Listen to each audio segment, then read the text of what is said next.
What happened to Nayana Patel choosing this career? First of all, I never wanted to be a doctor. It was my really? mother who insisted that out of the 7 children, I want to become a doctor, and I was the youngest one. It's a very rewarding job that you do, and I'm sure that this would inspire many. Fertility issue patients are not sick patients. It's not written on their face that they have this issue. So they suffer silently. Exactly. I would consider that certain societies are still patriarchal and the woman remains a silent sufferer. And I want to be here and I want to spread this knowledge to help these silent suffering women. Why has infertility rate risen up so much? The lifestyles have changed. The junk food that has come up, abuse of drugs, smoking, vaping, etc. Is it true that infertility is a genetic problem? Partially it is true. Like PCOS runs in the family, endometriosis runs in the family, a male factor infertility also will run in the family. Everything is on the fingertip now. The world has become the world of the digital media. Everything is online. The social media and the gadgets have occupied the screen time in the bedroom also. Partners are there together, the husband and wife are there together, but they are not physically together. I've always heard the clock is ticking. 35. These days perimenopause starts very early as well. I always tell my patients that before 30 at least you should have one child.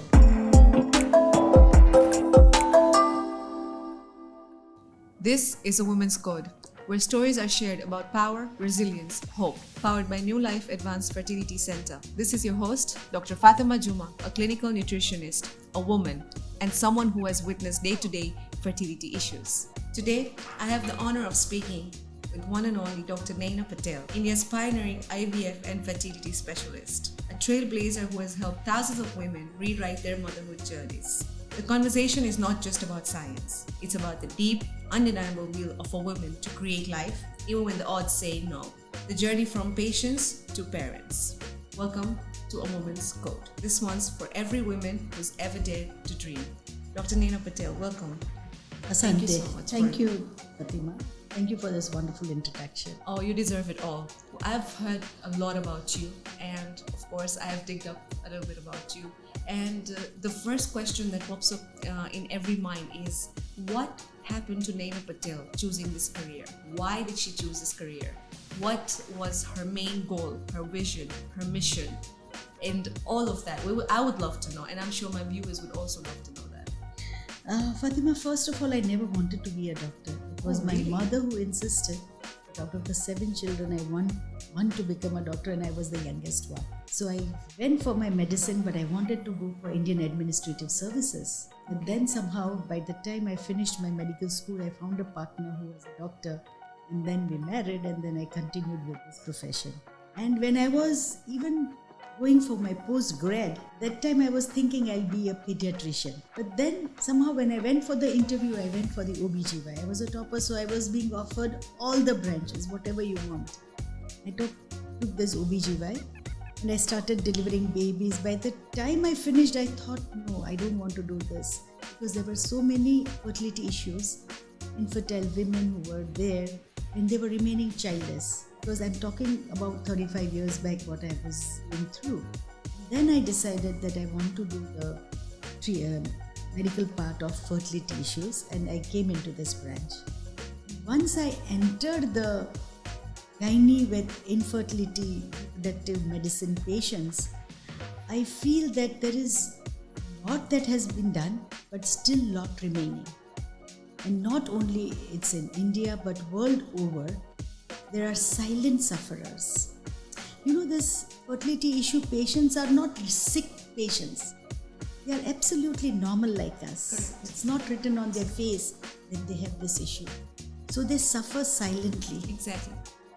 And this is what bothers me a lot. And though it is a normal society, but still, I would consider that certain societies are still patriarchal. And the woman remains a silent sufferer, and I'm here, and I want to be here, and I want to spread this knowledge to help these silent suffering women. It's a very rewarding job that you do, and I'm sure that this would inspire many. because you're right. There are many silent sufferers, especially when women cannot speak up, they cannot talk for themselves. Exactly, infertility is not written over your body or your face, but inside, deep down, you are suffering, not only clinically, emotionally, mentally, physically. So there is a lot going on in a woman's body. And Dr. Nayana Patel, can you tell us why has infertility rate risen up so much? I'm not talking just about worldwide, but especially East African women as well. In East Africa, where we are today, infertility and fertility issues, they just keep on happening. As young as a 12-year-old is now suffering from insulin resistant, PCOS, endometriosis. So why is this happening? What is going wrong, or what is that we don't know about? The scenario has changed. The lifestyles have changed. The environment has changed. The junk food that has come up. The stressful lifestyle. Everyone becoming career oriented.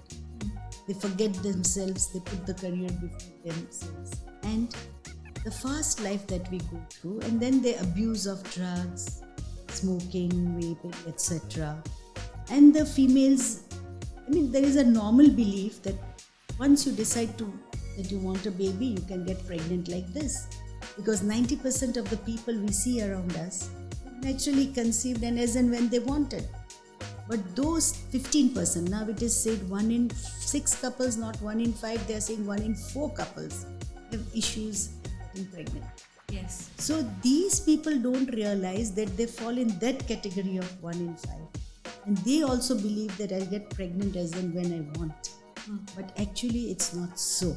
And the whole way of life has changed so much that now even the infectious diseases are on a rise.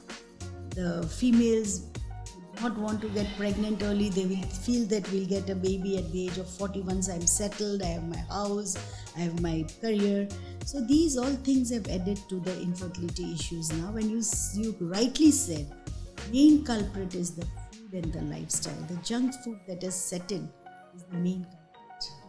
Dr. Nayana Patel, everything is on the fingertip now. The world has become the world of the digital media.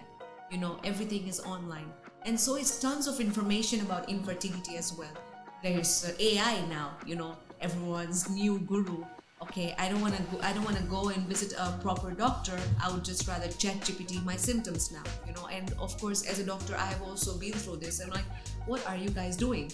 Not only that, what do you have to say about this modern day life and comparing it to infertility? And now people are Googling their symptoms. And this happens in Africa.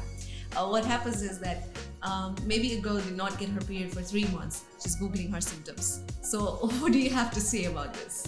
That's very interesting. Not only this, the social media and the gadgets have occupied the screen time in the bedroom also. Exactly. The partners are there together. The husband and wife are there together, but they are not physically together. Yes. Because they both are on their screen. And if you ask them, the frequency of sex that they are having, it has gone down drastically. True. Because there is a lot of other avenues of entertainment now, which was not there in good old days. So my first question to my infertile couple when they come to me is that, what is your frequency? And it has dropped from what I was listening 3 decades ago. Really? Yes. What was it 3 decades ago? That was 3 times in a week. And that is the frequency that you should have to have natural conception. And now they say maybe twice in a month. So I'm really surprised that the social media has occupied the males and the females. And of course, the Google doctor and the AI and everything is definitely creating awareness, helping couples, but that's not the answer to their problem. Exactly. And that's when I tell them that, good, you come with the information, but then that is an information which is generalized. In each person, each couple is different. That individualized answer you will get from your doctor only. So you can get the awareness, but the answer is only from a doctor. Dr. Nayana Patel, is it true that infertility is a genetic problem? Is it true that if the mother or the mother's sister or someone in your family goes through infertility issues, then the children also face that? Partially it is true. Like PCOS runs in the family, endometriosis runs in the family, male factor infertility also will run in the family. But it's not a blanket thing that genetic. And of course, there are certain genetic diseases like albinism or spinal muscular atrophy that could run in the family, and where IVF can help removing the embryos which are affected with this. So it's not correct that the mother did not have a problem, so daughter will not have. Okay. Or if the mother had a problem, daughter is definitely going to have a problem. But these diseases are hereditary and can pass on to the next generation. Okay. And of course, with the rise of PCOS and endometriosis and so many like thyroid, of course, it is related to food and stuff. But what is the rate and what is the significant effect that leads them to become infertile totally? Because right now, there is a very common misconception that if I have PCOS, I can't conceive. I've heard this. I have people breaking down in my office crying and like, I know I cannot get pregnant because I have PCOS. And I know that it's not true. But what's your input in that? So for this, I would say that there should be some education system right from the high school to the college, when each and every person should be made aware of their fertility potential. Like there should be a simple gadget which they can enter the details and find out what is their fertility potential. All they need for a male is go and get a semen analysis done, and for a female get the hormones tested, and from there they can know where they stand. And yes, they believe that everybody is PCOS, but PCOS is overdiagnosed and misdiagnosed to an extent that every other file that comes to my office is a PCOS, which is not, because there are certain strict criteria we should look into it. So definitely PCO patients can end up having infertility issues and endometriosis definitely, but it's not that they will not conceive or they will have huge problems. There are simple solutions also, and sometimes even up to IVF. Dr. Nayana Patel, most of the African women, according to my research and in my practice I've seen, is that suffer from indoubtable, like over the roof PMS symptoms. They are the ones having vomiting issues while getting their periods. They're the ones in the bed, they cannot move because of the back pain and stuff, migraines. What leads to this? What leads to this thing? Yeah, premenstrual symptoms is a different topic altogether, not pertaining to fertility or infertility issues. But I can just, as you've asked the question, I'll answer it, that premenstrual symptoms are there exaggerated in some of the females. All they need to do is certain lifestyle changes and certain supplements as simple as evening primrose oil and definitely exercises and meditations. These are definitely going to come down in DHA supplements, the premenstrual issues. But when we are talking about infertility, it's not that PMS will lead to infertility. Okay. Now when we look at the infertility issues or the fertility, I don't like the word infertility because we stamp a couple infertile and then they have 2 children in their head. So they were fertile and all this while we were calling them infertile. So the science has advanced so much that each and every couple is going to have a baby. Maybe they will need some help of ovulation induction or a surgery or an IVF or sometimes egg or sperm donation or a surrogate. But ultimately they end up having a babies. So I call all my patients with fertility issues because they are fertile. They need only a little hand holding, a little time to get that little bundle of joy in their hand. Dr. Nayana Patel, what is the biggest misconception you have seen in African women when it comes to fertility? Very, very good question. Anywhere in the world, there are lots of myths surrounding the fertility issues. Some of them feel that they will first deny it. No, I don't have an issue. Yeah. So the acceptance is very, very low. Then they will try to hide it. They will not come out in the open because there is a stigma attached to it. That why everybody is having it and I'm abnormal? No, you are not abnormal. You just need a little help like any other problem, disease. Thirdly, once they accept it, there will be like to take the medical help, they would say, no, we want to go naturally. And we counsel that, okay, you have this issue in the sperm, you have issue in your eggs, it's better you go for some assisted reproductive technology. They will resist. That, oh, this could be, no, I don't want to do that. I don't want to undergo surgery. Because I think it's a matter of time and I'll conceive. It's not so. Then the blame game starts. the wife will feel the husband is at problem, and the male partner will feel that the female has a problem. So that blame game will then create a disharmony. The marital issues will start coming up, and the social issues will start coming up, and that will further prevent them for getting that pregnancy. So this is a whole journey that they pass through. And once they start the journey, they are not in that positive mindset. They are already having some disturbance, and then they feel that, okay, I'm going through this treatment, but what is the guarantee that I will have a baby? And it's true that a fertility issue, when you are trying to solve them, it can take time. Somebody can conceive in as early as 3 months of starting the treatment, and somebody can take even 10 years. So each couple is different, and it's very important that counseling part should be so strong that we are able to convince them, okay, you have a problem, but there is a solution.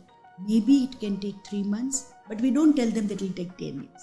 Be patient, we'll do this, we'll do, and all different techniques individualized we start, and ultimately we see them with a baby.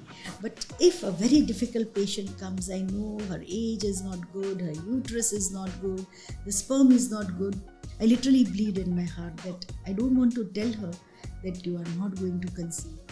And at the same time, I don't want her to go with that hope that, okay, I'm going to get pregnant if I spend this kind of money and if I do this treatment. And that is a very, very difficult situation for a doctor. I understand. You have to put up a face, and you literally feel for them that they're coming with that last amount of money, and what am I going to do and what am I going to tell her? But it's the counseling and holding the hand, and ultimately they agree. When they leave me, they also say, doctor, you have done everything what you had done if you could do, but it was not meant to be, Yeah. So these are the patients that bother you a lot, that look, you are still helpless when it comes to managing their fertility issues. I understand. It can be very overwhelming. Very overwhelming. Yes, I understand very well. Dr. Nayana Patel, you said something about age. So, when is the correct age? Is it true women in 40 and 50 have also conceived? And how easy is it? And do they have to go through treatments? So, what is the dilemma or the truth about age and women? Because I've always heard the clock is ticking. 35. These days, perimenopause starts very early as well. I can understand you are overwhelmed already. Yeah, sorry about that. Very important thing. I always tell my patients that before 30, at least you should have one child. Oh, God has meant your female's body to conceive from 23 to 30 years. But I know that now they are coming after 35, 36 also. But the problem is that the age of the egg is the main deciding factor when it comes to the treatment of infertility. What is the age of the egg? The men, they produce sperms every 2.5 months. It's a 64 to 82 days cycle. He may be 40, he may be 50, he may be 60. Yes, the quality can get compromised. But the sperm production will be there. It's a new cell that comes out.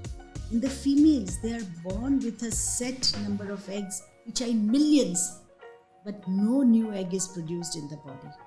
So, by the time they reach 35, all the environmental factors, all the illnesses in their body have affected their face, hair, skin. They don't look the same what they were looking at 25, now at 35. So this ovarian, the oocyte, the egg, is the most sensitive cell in the body.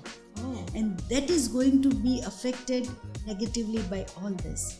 So by the time a female reaches 35, almost 60 to 70% of her eggs have gone abnormal. Embryo that comes out is abnormal. So chances of conception after 35 fall down drastically. It's like a perpendicular fall by the time they reach 40 because of the quality of the egg. Have you ever had success with a woman aged 40? Do they opt for IVF or fertility treatments? Yes, fertility treatment, but their success with IVF also goes down because of their egg. Oh, okay. Because The oldest patient which I have helped having a baby naturally with her egg is 46 complete, 47 running. Wow. But they are rare. The best time to conceive is before you are 34. If you cannot go ahead and have a baby by 32, 33, I would say that 32 to 35 is the right window to freeze your eggs. So that you can, because each female, each male would want to see their own genetic material coming in the next generation. True. If someone says that your baby looks like you or the baby looks like the partner, they will literally fight. No, it looks like me. They want their reproductive material to be seen. It's said that the basic human instinct first is to survive. Somebody comes to hit you, you try to protect yourself. And the second basic instinct God has given us is right to reproduce, the basic instinct to reproduce. And we cannot suppress that instinct. Your basic instincts need to be treated, yeah? Yes. So that is the reason that we should freeze our gametes, eggs at an early age. Dr. Nayana Patel, in Africa, the concept of egg freezing is little to nothing. Yeah, maybe rare case scenarios. I personally have never heard someone or my friends say, or my acquaintance, anyone say, oh, I'm going to go freeze my eggs. Or maybe if they are doing it, it's a secret. But what is the concept in Africa that you know on egg freezing? Does it exist? Should it exist? And if it should exist, how can it be possible? What should they know before taking this procedure further? Very important issue right now. If a female is planning not to have a child till she is 35, 36, it's best at the time she should undergo certain tests. One is an ultrasound scan to find out that how many antral follicles the eggs or ovaries are having, because it's not a common thing for all the patients. Normally we expect that up to 32 the egg reserve will be good. But nowadays we see that as early as 25 also, the anti-Mullerian hormone, the egg reserve is very low. Yeah. So these patients should come out to freeze the eggs. Supposing you are having any issues like autoimmune disease or endometriosis, you should freeze it earlier. And any cancer patient who is undergoing a chemotherapy can come and freeze their eggs so that they have that frozen eggs, because chemotherapy treatment will damage the eggs. So it's better to freeze them prior, so it's an insurance for them that they have their reproductive material frozen. And these are the patients who will benefit with that egg freezing when they come out again after 1 year, 2 years, when they are treated and they want to have their eggs for the embryo creation. Definitely IVF will be required. Ideal age is before the age of 38. But even beyond we have done, and in Africa also, I think this idea is coming up now. Because many of the patients are not sure about their partner. So rather than freezing the embryos, they will opt for egg freezing, so that as and when they want. Celebrities are going in a big way because they want to delay a pregnancy. And even corporate houses have now offered insurances to their female employees to freeze their eggs if they are planning to delay the childbirth. When we talk about infertility and fertility in Africa, personally, you having done consultations and several camps here with your clinic, what have you seen? What is the main problem? I feel the awareness is still very low over here. The awareness should start from, as I said, school, college days and small organizations, women NGOs, etc. Second is the main burning issue over here is, one is the polycystic ovary. Yes. Fibroids. I have never seen so many fibroids in patients. The African ladies are prone to fibroids. It's the ethnicity. Okay. So that's why they have huge fibroids when they come. I see some issues with obesity also. Yes. That is one thing, the lifestyle and the obesity. And I see a lot of pelvic inflammatory diseases also. These are the various reasons which are prominent when it comes to infertility. And of course, the male factor infertility is like any other part of the world. Apart from this, endometriosis. When it's fibroid, along with it, there is adenomyoma, endometriosis, painful menstrual cycles, and premenstrual cycles. And somehow I have seen that the patients who come for the advanced treatment are delayed. They have been trying off and on, and then they will go to the regular clinic. And also, they do a lot of natural holistic ways, treatments, right? Yeah. So by the time they reach the clinic, many of them have missed them. So that is one awareness, that as and when they see the symptoms. So I would say any female who has severe menstrual pain and painful intercourse, or has heavy menstrual cycles, they should get at least an ultrasound done to rule out whether it's endometriosis or fibroids. And if so, go to the advanced center right at the beginning. At the beginning, right away. Right away in the beginning only they should go to the advanced center. If they had some surgeries in the past like a laparotomy Yes. or appendicectomy, these are the patients who can also have fertility issues. Male especially had some hernia surgery or had some accident and it was injured on the testes, they should go. Or if the family history is showing that yes, all the males in the family have an issue, they should go. And get this simple test, the semen analysis for the male, for the female an ultrasound, the thyroid hormone, the prolactin hormone, and the anti-mullerian hormone. If these tests are okay, your doctor can say, okay, you can go wait for a couple of years and come if there is issue. Or they can say, no, you need a treatment right now and start. So do not hesitate from getting this done. Dr. Nayana Patel, what is the way of preserving fertility in young girls? How can we create awareness for them to preserve and take care of their fertility? You know, girls these days love to vape, shisha, and the lifestyle to look cool. And somehow I know that they damage reproductive system in a very larger impactful way. So what is that one way we can preserve their fertility? I mean, smoking is the worst thing, and vaping I know is even bad than. If you tell them all throughout not to do it, they will find it difficult. Yeah. But we should tell them that you have to balance the lifestyle.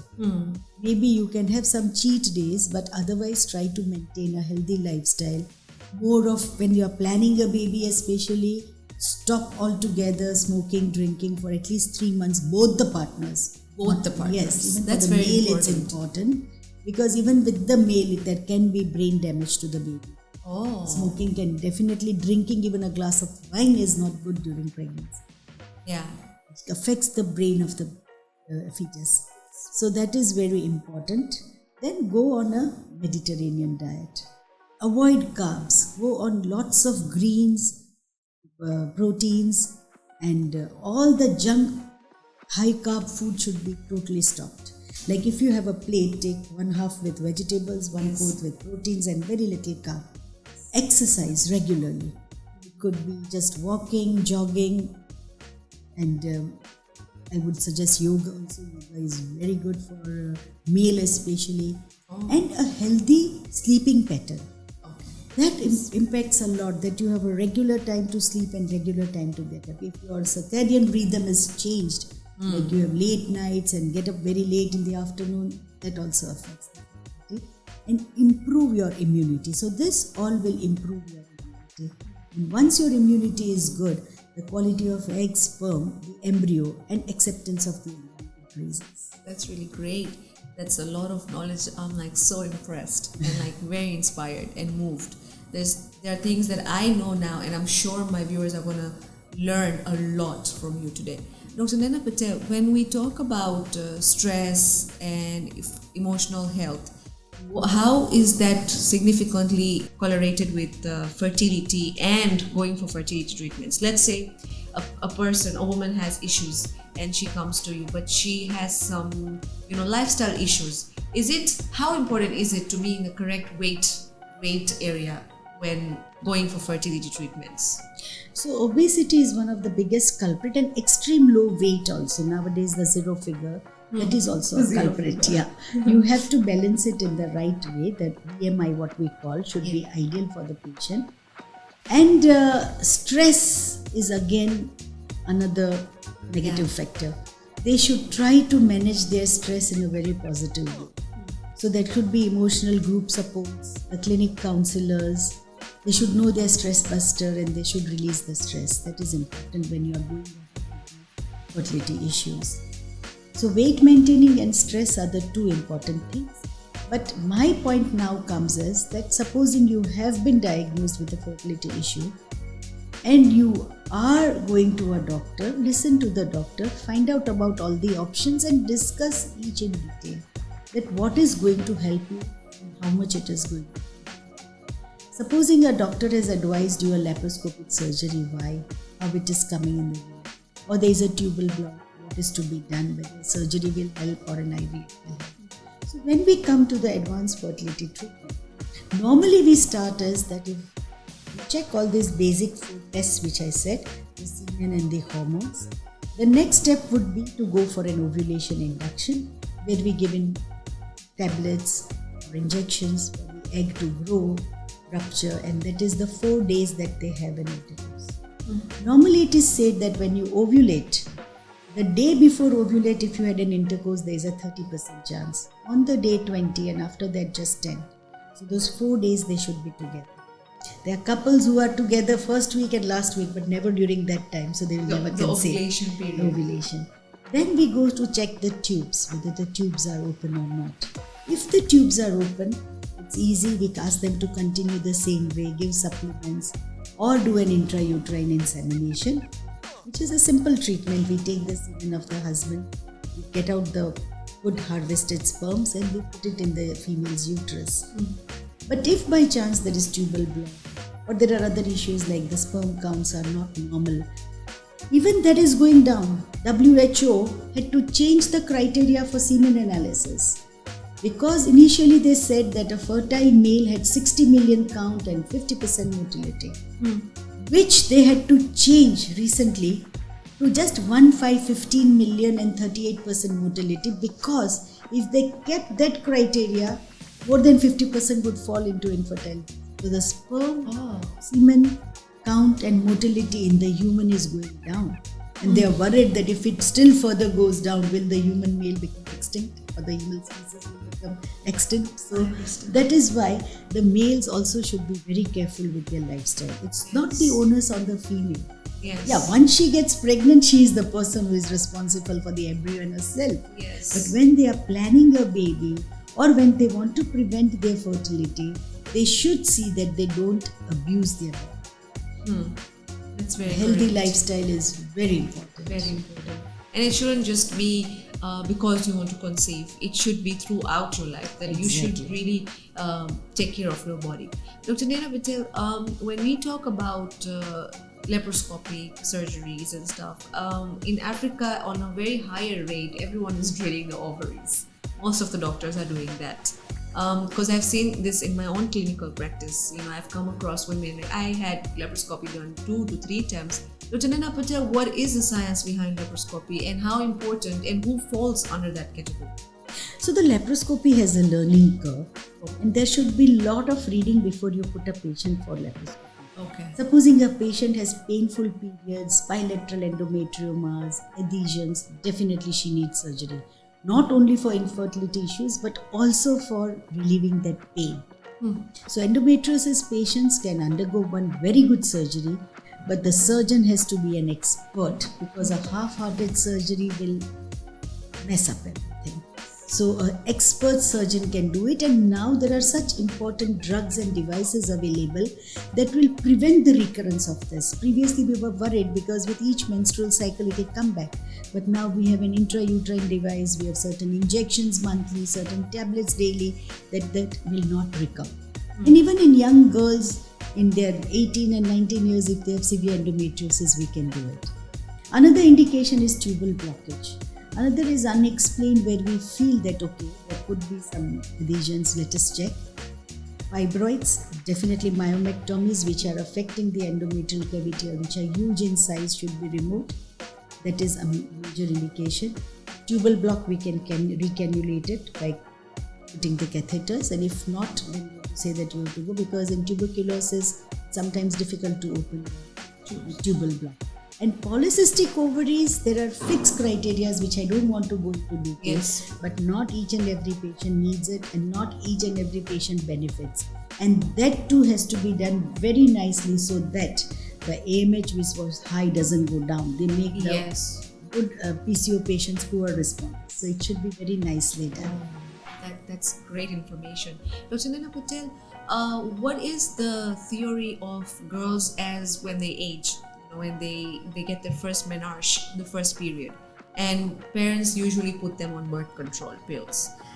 How is birth control linked to infertility?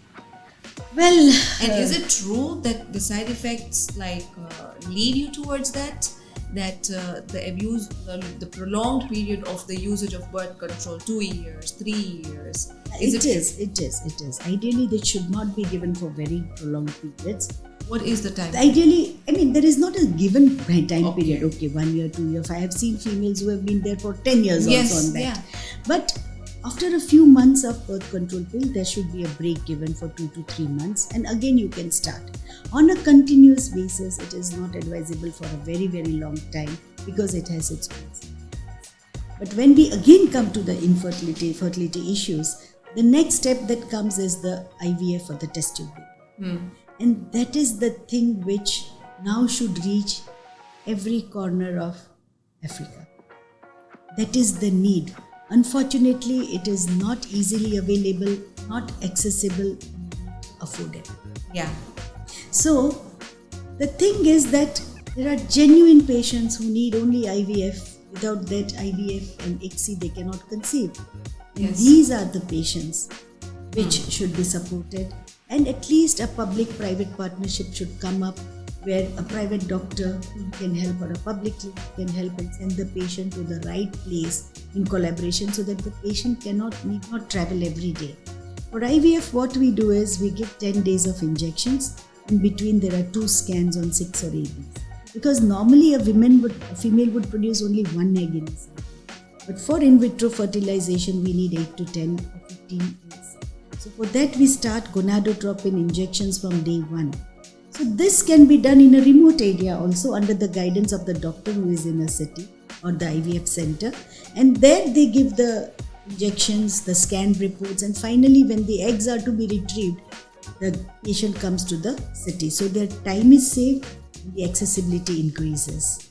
Because geographically, as Africa is a very huge continent, and this is a very nice way to help your patients have babies. When it comes to the right center, there the IVF is done, embryo is created, embryo transferred, and goes back to a place where the rest of the follow-up that doctor can take from the IVF specialist. So IVF is the need of the hour for many a couples nowadays. And that they should not deny, they should accept it. But there are certain issues which I mentioned which comes in the way as an obstacles, and the society, the government can help them by creating this type of public-private partnerships. That's great. It would be a great initiative if they would do that. But of course, me and you both know that IVF is not super affordable. It is kind of pricey. So how can it apart from this, how can it become affordable for majority of African women? Because most of them don't even come out. Most of them don't even know they are infertile or have fertility issues. I know you don't like the word infertile. Or have fertility issues. So how can this become a simple solution? Because there is no other solution apart from that. Everything under the sun, and then we know that IVF is supposed to be done here. So how, apart from this, how can it become? I think it's a matter of time. Rather than wasting money for the treatment when they know right from the beginning that I have this issue, you can go and collect it for 1 year, 2 years, this 1 year and have it. There should be EMIs and insurances. So that will also help because that burden is not at one go. Alright. So if this EMIs either from the banking sector, financial sectors or the government sector comes up, that can make them at least approach it and start paying those EMIs so that their cycle can start, the IVF cycle, and it is not delayed. And then there can be some organizations, we can sponsor few cycles as a whatever you call charity or whatever, and then there can be certain clinics also who can run a low cost IVF program, and there they can enroll such patients who have certain criteria that they need to fulfill, and they can go ahead and do this. So all this, because when it starts in any country, it's very less, and by the time in another decade or so, 2 decades, literally everybody and anybody can access it. It's like that. So this way, I think even the African patients will benefit if all these ideas are taken into consideration. There can be NGOs, there can be industrialists who can sponsor 1 or 2 cycles. I think that would be a very, very great and hopeful way to make every woman a mother.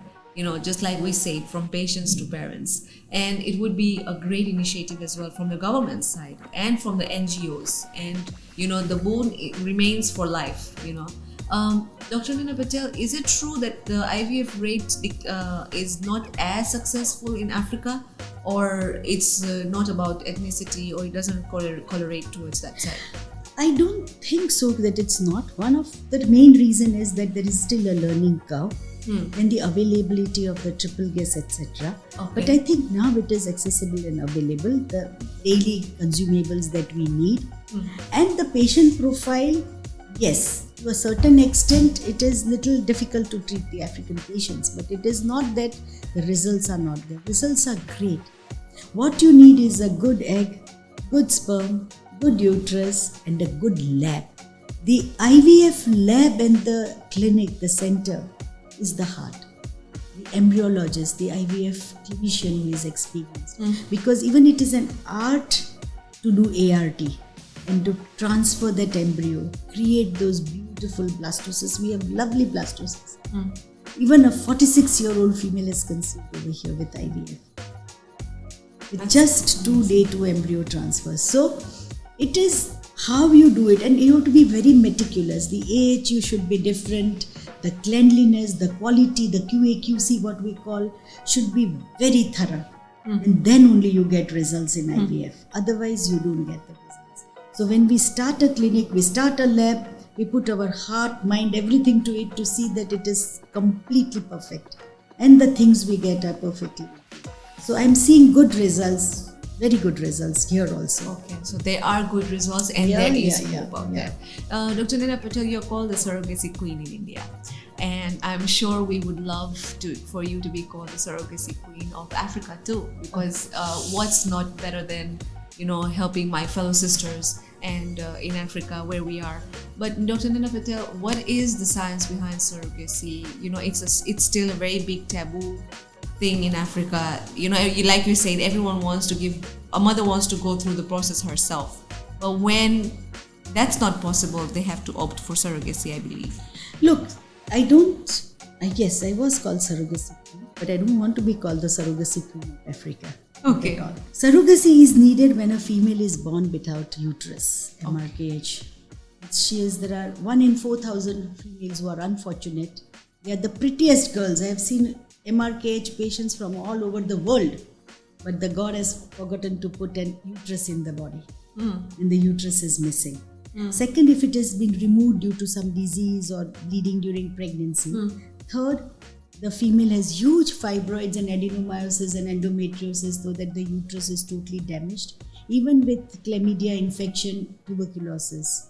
Or the patient has renal disease, cardiac disease, and cannot carry a baby, or severe autoimmune disease. These are the main indications, and it should be only done for indicated cases. In these cases, we do surrogacy. And for me, I would say whatever anybody says or judges, I feel that it has helped a lot of women. When we were on the Oprah show, she had mentioned that one woman helping another woman. I love it. God bless you, Patel.